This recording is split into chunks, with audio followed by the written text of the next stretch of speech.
welcome. I'm Deanna Atkins, and joining me here is Connor Cafferty and Mason Shea, who are running for Vice President and President of Fort Lewis College. So my first question for you two is, what made you want to start running for President and Vice President? Well, I could take the ball on that one. Sure. I think, my first interaction with the ASFLC came from my roommate, Catherine Wheeler, a couple years ago, was doing some reporting on the new scholarship that they were passing. That was actually the first time I had heard of our student government at Fort Lewis, and for me, it looked like an opportunity to get involved and help improve Fort Lewis, and so when I finally did pull the trigger on getting on, I saw this as an opportunity. Yeah, I mean, really the same thing. I hadn't heard of ASFLC until Lindley was running last year. I mean, I'd heard of it, like I'd done the elections, but I didn't really understand what it was, what we did at all. And then there were spots on the table left, and she invited me to come check it out, see if I wanted to join. And I was sort of looking at getting more involved in campus, seeing what I could do to help the school as a whole. And I joined on, and it's really good experience for working with adults in the real world. Gets you some frontline job experience type stuff before you actually get out there in the real world. So it kind of gets two birds with one stone. I also think that the fact that we went so long as Fort Lewis College students, not knowing we had a student government, is part of the platform that we want to try to improve on being more collaborative, student government, more involved with the student body. Great. What leadership roles have you taken on during your FLC year? So I just finished up with IFI, which is Ideas for Innovation. So that was in February, a week before spring break, and we host that every year. And basically what happens is students come up to the ballroom and they write ideas down they have to improve campus on big sticky notes. And then students go around and they have 3 votes each with little stickers, and they vote on which ideas they want to try to see implemented.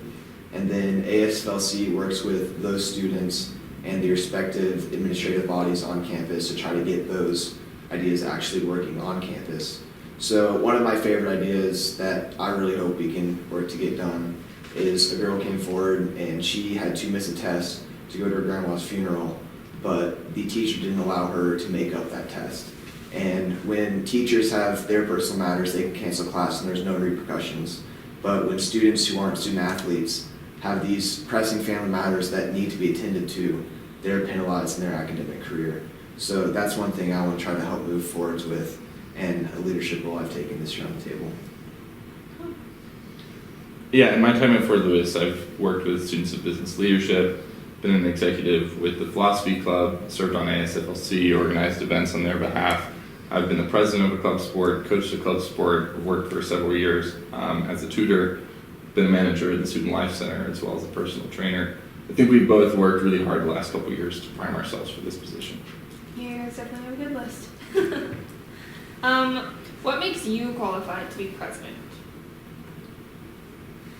Well, I think in addition to the leadership roles that we just talked about, I have a passion for the unique identity of Fort Lewis College, and I think that that's something that I think we need to celebrate and preserve.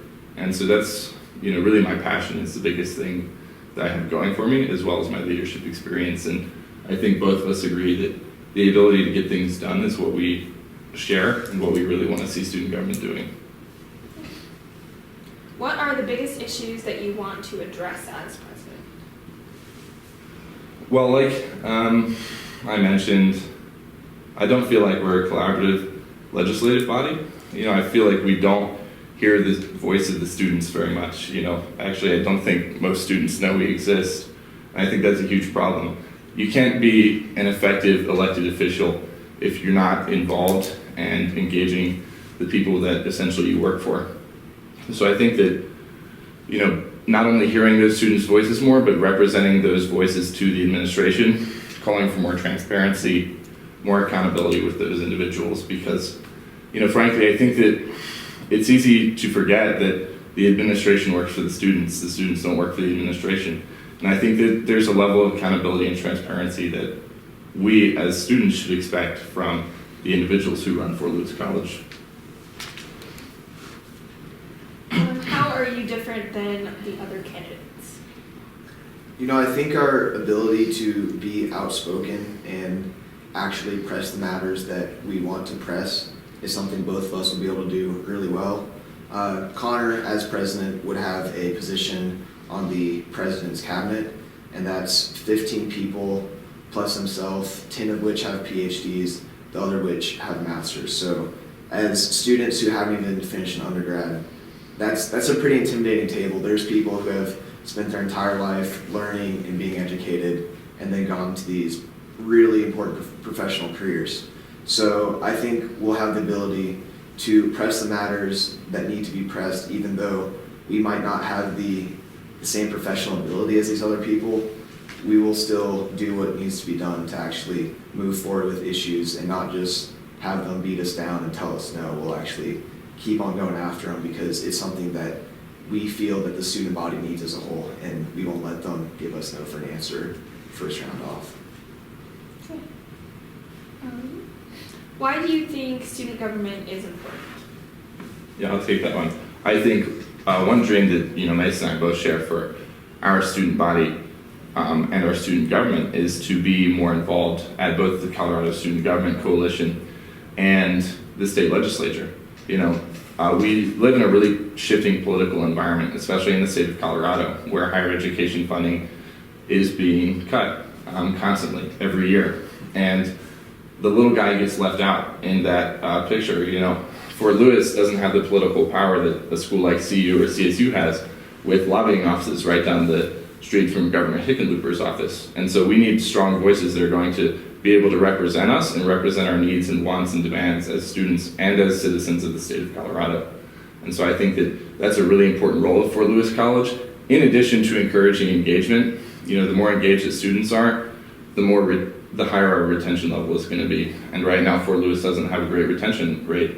I would like to see that improve because I think we offer great opportunities for students to get involved and for students to learn and thrive. And then also, we've mentioned a couple times that, the student body as a whole doesn't really know that ASLC exists, and if they do, they don't really know what we can do or what we're potentially capable of doing. And we're the best liaison between students and the administration to try to get actual change on campus. Just going to administrator probably won't yield anything, but if you bring it to the table and then the president brings it to Dean Thomas's cabinet as a resolution, we can actually help make some change. So the student body knowing that we exist and that we can help them make these actual changes on campus, that's why having reliable student governments that the student population knows about is really important. It's also one thing we've already seen with our campaigning efforts is individuals, students reaching out to us and saying, I had no idea about our student government. Here's a problem I'm having. Can you help me? Just last night I heard from a senior education major who transferred here and is having issues with her credit change and won't be eligible for the magna cum laude title upon graduation because of some credit issues she's having. That's an issue that your student government can solve for you. Bring that to us. And I think that that's what we dream and envision. How do you plan to increase the involvement in student government elections? Well, I think this very simply comes back to the point that Mason and I both have talked about is the students at Fort Lewis College don't know we exist. And so when you don't know that something exists and you don't know what they do and you've not been a part of it, you're not going to show up to vote, you're not going to show interest in sitting on the table, and frankly, I don't think you're going to feel like your voice is well represented by that group of people either. And so I think that the more we get out, we collaborate with other RSOs. The event that Mason and I have just recently run in collaboration with the Rec Leadership Club, the dodgeball tournament, which I think you played in. Great job, very athletic. Those are examples of how we can collaborate with other RSOs to get people involved and interested in student government that otherwise maybe wouldn't know about it and wouldn't be involved. Yeah, and while we're just on the topic of getting involved, just a little shout out. I mean, people don't know that senators get a $500 scholarship this semester. The executive team gets a scholarship. There's 2 positions on the table.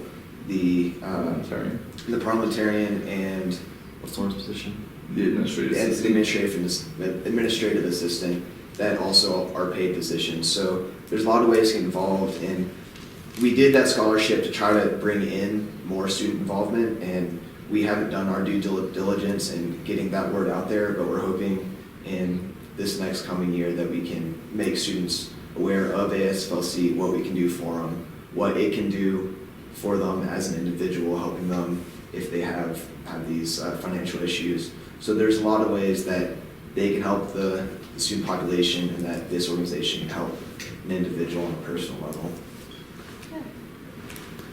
Why should students be involved in student government? I don't think student government is for everyone, but I think if you are passionate about Fort Lewis College, you're passionate about our identity as a liberal arts school and as a unique small school in a unique area, then it's a great opportunity to fight for that unique identity, which is ultimately, I think, what Mason and I both want to do as the executives of the student body. And if it's not student government, I think that there's an RSO for everyone on campus, and getting those students engaged in an RSO like ASFLC, or like the Poetry Club, or the Criminology Club, some of our recent additions to our RSOs, what that engagement does is it creates a sense of community within the student body. And that sense of community is going to help our retention rate, and it's going to help our students thrive. How do you intend to work with the administration on important issues? I think the big thing is just being upfront and forefront with them and bring these issues to them. At the end of the day, we don't have a whole lot of power, but if we can rally the student body behind what we're doing and do signature campaigns, do rallies, do stuff like that, and bring these issues to a single administrator as a united student body, then that's going to be the most effective way to actually implement change. Because individuals going to an administrator saying we want to do this, it doesn't mean a whole lot. But if we can unify the student body, as we've been saying this entire time, and have them know about us, have them know what we can do, and then when a student brings an issue to us that we think the entire campus population can benefit from, if we can work to inform the population about what we're trying to do, what we're trying to change, and then bring that entire group to the administration, then that's how we can actually get some needed change for the students that is led by the students. How much power does the student president actually have? I would disagree a little bit with Mason when he said we don't have that much power. Now, as individuals, we don't have that much power.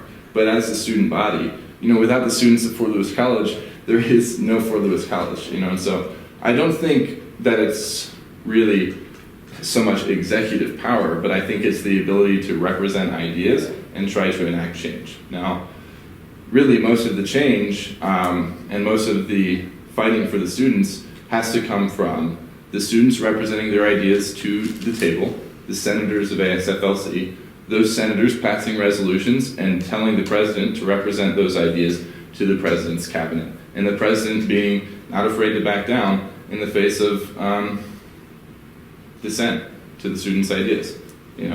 I think it's also important for us to hear the administration as students, because they're not unintelligent individuals. They've gotten to these very successful positions by working hard and being the best at what they do, and so we have to listen to their reasons for what they're doing and decide, is that what's best for the student body, and is that what I want to see for Fort Lewis College's future? Why should students vote for you? Well, I think we bring fresh, unique energy to the table. We both have a lot of experience and passion for what we've done individually. I grew up racing mountain bikes, and I came here for the cycling program. And through that, it's taught me commitment and dedication to everything I do. And I'm sort of moving away from my cycling career and focusing on post-college, and this is sort of one step I want to do. And I truly do care about Fort Lewis for everything it's given me. I was torn between Fort Lewis and a big state school, and I'm really glad I came here to Fort Lewis, because it's awesome being able to walk around campus and see 10 people just between that 200 foot between EBH and the library or whatever. So being here at Fort Lewis is really awesome, and as we want to maintain the identity, and we talked about the cuts to education, that are going to have a huge impact on how Fort Lewis is run and operated, because if there's no state level funding, then it has to come out of your pocket and my pocket, and that's going to be a real struggle for a lot of people. So making sure that the administration is transparent with that and making sure that they tell the students what they need to know moving forward with all these changes, and that we're doing what we can to help Fort Lewis continue to be as great as it has been. Yeah, I think, like Mason said, we bring an eclectic view. We come from very different parts of campus and very different extracurricular activities, and so we're really able to represent the voice of the students well. And I think, frankly, we're willing to show up early and stay late to get the job done. And we both have experience in the table. We're in the know on what's going on with the strategic planning sessions, with the steering committee, with additions to Fort Lewis College that are coming in the near future, different programs that are going to be expanded and cut. And I think that we're willing to listen to the students, and we want the students' voices to be represented, and so that's why we want every student's vote. How do you two in conjunction plan on getting things done? Well, I think Mason has a really great quality that he can be kind of stubborn at times, and that is he's going to be able to keep the senators on the table focused, maybe stubborn is not the right word, but he's a focused individual, and he's a tough individual, and he's not going to let people slack off. And I think that that's what we need from our senators. And the vice president oversees the senators. Most people don't know what the actual structure of our student government is. Mason oversees the table.